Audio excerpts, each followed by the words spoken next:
Hi friends, எனக்கு இன்றைக்கி உங்களோட ஹெல்ப் வேணும். டான்ஸ் சூப்பராக ஆடுவேன். ட்ரெண்டிங் சாங்லாம் வீட்லேயே ஆடி ஆடி ஆசை தீர்த்துக்கிறேன். டான்ஸ் ஆடக்கும் ஸ்ட்ரிக்டாக ரூல்ஸ். சரி, ஓகே. சிங்கப்பெண்ணு சேனலில் டான்ஸ் ஆட மாட்டேன்.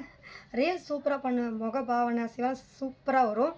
சரி, ரீல்ஸ் பண்ணி நான் வீடியோ போட்டால் நிறைய பேர் சப்போர்ட் பண்ணியிருந்தீங்க. லைக் பண்ணி கமெண்ட்லாம் சூப்பராக பண்ணியிருந்தீங்க. இதே மாதிரி ரீல்ஸ் பண்ணுங்கள், நான் லைக் பண்ணி சப்போர்ட் பண்ணுறேன். ஃப்ரெண்ட்ஸ்க்கு ஷேர் பண்ணி சப்போர்ட் பண்ண சொல்கிறேன். எல்லாம் கமெண்ட் பண்ணியிருந்தாங்க. ஆனால் எங்கள் அண்ணன் செம்ம திட்டு, எங்கள் அப்பாவும் செம்ம திட்டு, எங்கள் ஹஸ்பண்டும் திட்டு. உதற காட்டி கண்ணை காட்டிலாம் ரீல்ஸ் பண்ணுறேன்னா இந்த மாதிரி பண்ணால் சப்போர்ட் பண்ண மாட்டேன்ற மாதிரிலாம் திட்டுறாங்க.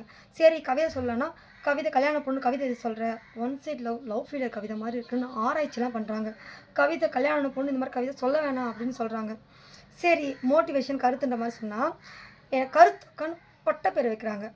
உங்கள் கருத்து வேணாம், கருத்தை சொல்லாதீங்க, போர் அடிக்குதுன்ற மாதிரிலாம் கமெண்ட் பண்ணுறாங்க.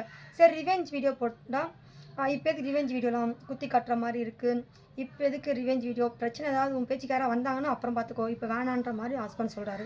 சரி, கமெண்ட் பாக்ஸு ரிப்ளை பண்ணலாம், கமெண்டில் போகிற சாங்காவது எடுத்து ரீல்ஸ் பண்ணலாம்னு பார்த்தா நான் கண்டென்ட் இல்லாமல் வீடியோ போகிறேன்னா.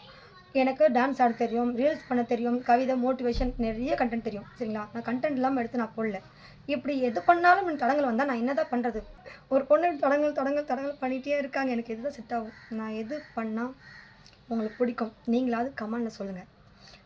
எது எனக்கு செட் ஆகுன்ற மாதிரி எனக்கு கொஞ்சம் சப்போர்ட் பண்ணி கமெண்ட் பண்ணுங்கள். நன்றி, பாய்.